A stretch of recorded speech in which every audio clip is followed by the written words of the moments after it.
दोस्तों स्वागत है आप सभी का exams with MS YouTube channel पर। और आज के इस वीडियो में हम करने वाले हैं एक फिजिक्स क्लास 10th का बहुत ही इंपॉर्टेंट क्वेश्चन। दोस्तों ये प्रश्न कितना ज़्यादा इंपॉर्टेंट आपको यहाँ पर देखने से पता लग जाएगा कि 16, 17, 18, 19 में ये प्रश्न बार बार पूछा जा चुका है और एक ही प्रश्न को अलग अलग प्रकार से यहाँ पर पूछा गया है। तो प्रश्नों का प्रकार कई प्रकार से आपसे ये टॉपिक पूछा जा सकता है, जैसे कि वर्ड विक्षेपण से क्या तात्पर्य है, उदाहरण देकर समझाइए। अथवा आपसे कैसे पूछा जा सकता है प्रश्न की एक किरण आरेख द्वारा प्रिज्म से श्वेत प्रकाश के विक्षेपण को समझाइए, या प्रिज्म से श्वेत प्रकाश के गुजरने पर न्यूनतम व अधिकतम विचलन किन रंगों का होता है। इस पर बहुविकल्पीय प्रश्न भी आते हैं। तो ये टॉपिक इतना इंपॉर्टेंट है कि इस टॉपिक से आपसे 1 नंबर का भी क्वेश्चन पूछा जा सकता है, 2 नंबर का भी प्रश्न पूछा जा सकता है, 4 नंबर का भी प्रश्न आ सकता है इस टॉपिक से, और बहुविकल्पीय प्रश्न भी यहाँ से बन सकता है। तो इस वीडियो को ध्यान से ज़रूर देखिएगा, इसको हम अच्छे से समझ लेंगे अपने इस वीडियो में। नेक्स्ट देखिए क्या प्रश्न बना सकते हैं कि किसी प्रिज्म से श्वेत प्रकाश के विक्षेपण का स्पष्ट रेखा चित्र बनाइए, या एक कांच के प्रिज्म द्वारा श्वेत प्रकाश के विक्षेपण को समझाइए। तो वर्ड विक्षेपण पर इतने तरह से क्वेश्चन आएंगे, लेकिन हमें तैयार एक ही टॉपिक करना है। चलो देखते हैं कि प्रकाश का वर्ड विक्षेपण होता क्या है।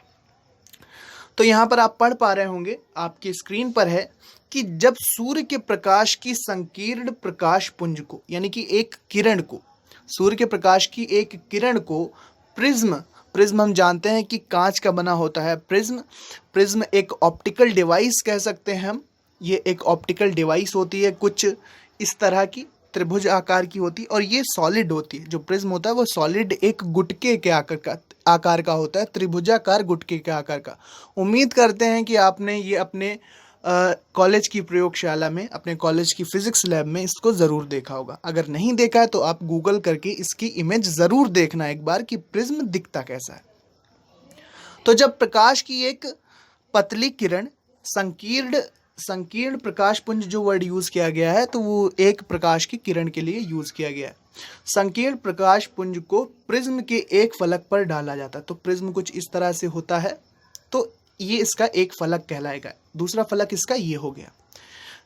तो जब प्रकाश एक फलक पर डाला जाता है तो प्रिज्म के दूसरे पटल या फलक से निर्गत प्रकाश 7 रंगों में विभाजित हो जाता है। अरे भाई, ये तो बड़े कमाल की चीज़ है कि इधर से तो हम एक सूर्य के प्रकाश की एक किरण डालेंगे, ये इसका एक फलक है, लेकिन दूसरे फलक से क्या आ रहा है कि दूसरे फलक से वो जो प्रकाश हमने डाला था सूर्य का, वो 7 रंगों में विभाजित हो जाता है। वो 7 रंग होते हैं लाल, नारंगी, पीला, हरा, नीला, जामुनी और बैगनी। इतना इतना इतना कमाल का ये प्रैक्टिकल होता है कि एक प्रकाश का किरण अगर हम डालेंगे प्रिज्म के एक फलक पे, तो दूसरे फलक से 7 रंगों में प्रकाश विभक्त हो जा रहा है। ये कैसे होता है? तो ये प्रकाशिक घटना होती है, इसी को हम वर्ण विक्षेपण कहते हैं। इसी को हम प्रकाश का वर्ण विक्षेपण कहते हैं। वर्ण का मतलब होता है रंग, विक्षेपण का मतलब होता है कि जो मूल किरण है, जो आपतित किरण है प्रिज्म के एक फलक पर जो डाली गई है, उससे यहाँ पर एक विक्षेप भी प्राप्त होगा, यहाँ पर विचलन प्राप्त होता है। 7 रंगों में तो विभक्त हो ही जाता है प्रकाश की किरण, और एक विचलन भी प्राप्त होता है। जैसे यहाँ पर सबसे कम विचलन होता है लाल रंग के लिए और सबसे अधिक विचलन होता है बैंगनी रंग के लिए। अभी आपको समझाएंगे इसको। तो यहाँ पर लिखा हुआ है कि जो निर्गत प्रकाश होता है वो 7 रंगों में विभाजित हो जाता है। 7 रंगों में विभाजित हो जाता है। इसे पर्दे पर लेने पर, अगर हम इसको एक पर्दे पर उतारें, इस प्रकाश को एक पर्दे पर ले लें, तो 7 रंगों की एक पट्टी प्राप्त होती है। प्रकाश का इस प्रकार 7 रंगों में विभाजित हो जाना या 7 रंगों में विभाजित होना प्रकाश का विक्षेपण या प्रकाश का वर्ण विक्षेपण कहलाता है। सूर्य के एक प्रकाश की किरण का प्रिज्म के द्वारा 7 रंगों में विभक्त हो जाना प्रकाश का वर्ण विक्षेपण कहलाता है। नीचे लिखा गया है कि प्रकाश के विक्षेपण के दौरान पर्दे पर जो प्राप्त विशेष क्रम में 7 रंगों की पट्टी को स्पेक्ट्रम कहते हैं। ये जो हमें कलर का एक सीक्वेंस मिला है कि सबसे पहले कौन सा कलर आएगा, लाल आएगा, फिर नारंगी आएगा, फिर पीला आएगा, फिर कौन सा आएगा, फिर आएगा हरा रंग, फिर कैसा आएगा, हरा रंग, फिर नीला रंग, फिर जामुनी रंग, फिर बैंगनी रंग, और लास्ट में हाँ लास्ट में बैंगनी रंग। तो ये 7 रंग आए हैं। तो ये पूरा स्ट्रक्चर जो होगा, ये जो पूरे 7 रंगों का एक पट्टी होगी या 7 रंगों का एक बैंड होगा, इसको हम संयुक्त रूप से क्या कहते हैं? इसको संयुक्त रूप से हम स्पेक्ट्रम कहते हैं। इन सभी 7 कलर, जब हम इसको पूरे 7 कलर्स को, इन सभी 7 कलर्स को हम एक पर्दे पर लेंगे तो इसको हम कहेंगे स्पेक्ट्रम। इसको हम स्पेक्ट्रम कहेंगे।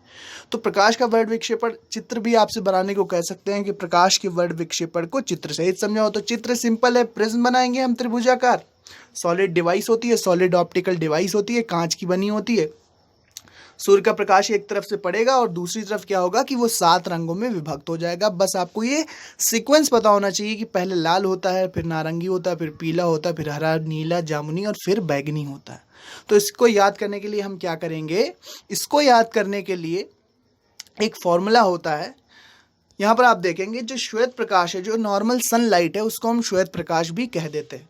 ठीक है, तो श्वेत प्रकाश के विक्षेपण के दौरान प्राप्त 7 रंगों में एक क्रम होता है जो इस प्रकार है, नीचे से ऊपर की ओर। सबसे पहले क्या होगा? नीचे से ऊपर की ओर हम देखेंगे। यहाँ पर आप देख पाएंगे कि नीचे से ऊपर की ओर, यहाँ नीचे से ऊपर की ओर जो क्रम होता है वो होता है, सबसे पहले होता है बैगनी अर्थात वायोलेट, फिर होता है जामुनी अर्थात इंडिगो, फिर होता है नीला ब्लू, फिर होता है हरा यानी कि ग्रीन, फिर होता है पीला यानी कि येलो, फिर होता है नारंगी यानी कि ऑरेंज, फिर होता है लाल यानी कि रेड। तो इन रंगों के क्रम को याद रखने के लिए एक शब्द बनाया गया है जो कि है विबग्योर। क्या है ये शब्द? विबग्योर। यहाँ पर आप देख पा रहे होंगे कि ये शब्द हमें दिया गया है इन रंगों के क्रम को याद करने के लिए। और ये रंग के क्रम नीचे से ऊपर की ओर है। सबसे पहले वायोलेट अर्थात बैंगनी, फिर इंडिगो आई से जामुनी, फिर ब्लू यानी कि नीला, फिर ग्रीन यानी कि हरा, फिर येलो पीला, ऑरेंज नारंगी और फिर रेड। तो विबग्योर से आप इन रंगों के क्रम को याद रख सकते हैं नीचे से ऊपर की ओर। प्रकाश का वर्ड विक्षेपण समझ लिया हमने और विबग्योर वाला फॉर्मूला समझ लिया है कि कितने रंग, जो रंग होते हैं उनके नाम क्या है और सबसे नीचे कौन सा रंग होगा, उसके ऊपर कौन सा होगा, उसके ऊपर कौन सा होगा, उसके ऊपर कौन सा होगा, ये आप समझ गए होंगे। सबसे नीचे होता है हमारा बैंगनी रंग और सबसे ऊपर होता है लाल रंग। सबसे पहले आप यहाँ पर देख पा रहे होंगे कि सबसे कम विचलन किसका हुआ है। तो यहाँ पर आप देखेंगे इधर से सूर्य के प्रकाश की किरण पड़ी है, तो सबसे कम विचलन कोण जो प्रदर्शित करेगा वो प्रदर्शित करेगा हमारा लाल रंग। और सबसे अधिक विचलन किसका हुआ है? सबसे अधिक विचलन हुआ है बैंगनी रंग का। तो सबसे अधिक विचलन, इस पर डायरेक्ट बहुविकल्पी प्रश्न आता है कि सबसे अधिक विचलन किस रंग का होता है। तो सबसे अधिक विचलन प्रिज्म द्वारा होता है बैंगनी रंग का। और सबसे कम विचलन किसका होता है? सबसे कम विचलन होता है हमारे लाल रंग का। सबसे कम विचलन किसका होता है? आप यहाँ पर देख पा रहे होंगे सबसे कम विचलन, यहाँ पर सूर्य की किरण पड़ी है, तो ये जो एंगल है, ये जो थीटा एंगल है, ये सबसे कम किसके लिए है? ये लाल रंग के लिए सबसे कम है। और सबसे अधिक किसके लिए होगा? ये सबसे अधिक होगा बैंगनी रंग के लिए। तो बैंगनी रंग का विचलन सबसे अधिक होता है, जबकि लाल रंग के लिए जो विचलन होता है वो सबसे कम होता है। ये बात आप ध्यान रखिएगा। चलो अब देखते हैं आगे क्या है। यहाँ पर आप देख पा रहे होंगे कि परिक्षेपण का कारण क्या है, विक्षेपण का कारण क्या है कि क्यों 7 रंगों में विभक्त हो जाते हैं। परिक्षेपण का कारण यह है कि विभिन्न रंगों के प्रकाश का अपवर्तन भिन्न भिन्न होता है। जो हमारी सनलाइट होती है, जो श्वेत प्रकाश होता है, उसमें विभिन्न कलर होते हैं, 7 रंग होते हैं हमारे सामान्य प्रकाश या सूर्य के प्रकाश में, जिसको हम श्वेत प्रकाश भी कहते हैं। तो परिक्षेपण का कारण यह है कि विभिन्न रंगों के प्रकाश का अपवर्तन भिन्न भिन्न होता है। बैंगनी प्रकाश का अपवर्तन यानी कि विचलन सबसे अधिक तथा लाल प्रकाश का अपवर्तन या विचलन सबसे कम होता है, जैसा कि मैंने आपको यहाँ पर बताया। लाल रंग का विचलन क्या होगा? लाल रंग का विचलन सबसे कम है और बैंगनी रंग का विचलन यहाँ पर सबसे ज़्यादा है। ये आप ध्यान रखना। इस पर डायरेक्ट बहुविकल्पी प्रश्न बनता है। लाल रंग का विचलन आप यहाँ पर देख रहे होंगे कि विचलन कोण यहाँ पर छोटा एंगल थीटा बनेगा, यहाँ पर बड़ा एंगल बनेगा। तो लाल रंग के लिए विचलन सबसे कम और बैंगनी रंग के लिए विचलन सबसे ज़्यादा होता है। आगे लिखा है कि इसी कारण बैंगनी रंग स्पेक्ट्रम में सबसे नीचे तथा लाल रंग स्पेक्ट्रम में सबसे ऊपर प्राप्त होता है। जो 7 रंगों का स्पेक्ट्रम है उसको हम किससे याद रख सकते हैं? उसके लिए शब्द है हमारे पास विबग्योर। इसको आप याद करें, और इंग्लिश में कलर आप ज़रूर याद रखिएगा। सबसे पहले है वायोलेट, फिर इंडिगो, फिर ब्लू, फिर ग्रीन, फिर येलो, फिर ऑरेंज, फिर red. Violet, indigo, blue, green, yellow, orange, red.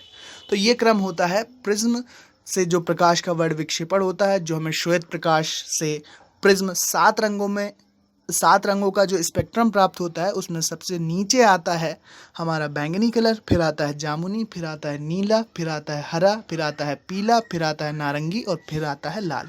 बैंगनी, जामुनी, नीला, हरा, पीला, नारंगी, लाल। तो विबग्योर से हम याद कर सकते हैं। सबसे कम विचलन होता है लाल रंग के लिए। सबसे कम विचलन किस रंग के लिए होता है? सबसे कम विचलन होता है हमारा लाल रंग के लिए, और लाल प्रकाश का विचलन सबसे कम होता है और बैंगनी रंग का विचलन सबसे ज़्यादा होता है। तो स्पेक्ट्रम में आप यहाँ पर देखेंगे, ये जो स्पेक्ट्रम हमें मिला है, इसमें लाल कलर हमें सबसे ऊपर मिलेगा, जबकि बैंगनी कलर कहाँ मिलेगा? बैंगनी कलर हमें सबसे नीचे मिलेगा, इसका विचलन सबसे ज़्यादा होता है। तो दोस्तों ये एक प्रकाशिक घटना है। एक तरह से हम कह सकते हैं कि प्रकाश का जो वर्ण विक्षेपण है, ये एक प्रकाशिक घटना होती है। इसको आप आने वाले क्लासेस फर्स्ट ईयर या 12th में जब आप पहुंचेंगे या आगे फिजिक्स का अध्ययन करेंगे, तो और अच्छे से आपके सिलेबस के अकॉर्डिंग आप इसको समझ पाएंगे। तो ये प्रकाश का वर्ण विक्षेपण की परिभाषा आप याद रखिएगा। परिभाषा कुछ इस प्रकार है कि प्रकाश का इस प्रकार 7 रंगों में विभाजित हो जाना प्रकाश का वर्ण विक्षेपण कहलाता है। क्या होता है? जब सूर्य के प्रकाश की संकीर्ण प्रकाश पुंज, यानी प्रकाश के एक पुंज को, किरण पुंज को, कुछ किरणें प्रकाश की जब हम प्रिज्म के एक फलक पर डालेंगे, तो दूसरे फलक से क्या होगा कि वो 7 रंगों में डिवाइड हो जाती हैं। इसी घटना को हम प्रकाश का वर्ण विक्षेपण कहते हैं। दोस्तों, उम्मीद करते हैं वीडियो आपको पसंद आई होगी, आपको समझ में भी आई होगी। सबसे कम विचलन होता है लाल रंग के लिए, सबसे अधिक होता है बैंगनी रंग के लिए। इससे आपके क्वेश्चन आने के काफ़ी अच्छे चांस रहते हैं। यहाँ पर आप देख ही पा रहे होंगे कि कितने ज़्यादा इंपॉर्टेंट क्वेश्चन इससे बन सकते हैं। बहुविकल्पीय प्रश्न भी पूछ लिया जाता है। मान लेते हैं कि ये पूछ सकते हैं बहुविकल्पीय प्रश्नों में कि सबसे कम विचलन किस रंग के लिए होता है? प्रिज्म द्वारा सबसे कम विचलन कौन सा रंग दर्शाता है? तो आप लिखेंगे लाल। और अगर कहें कि सबसे अधिक विचलन किसका होता है प्रिज्म के द्वारा, तो आपको याद होना चाहिए कि बैंगनी रंग का। तो उम्मीद करते हैं वीडियो पसंद आई होगी दोस्तों। Thanks for watching and listening me, and good luck for your future, good luck for exams. Thank you and bye bye.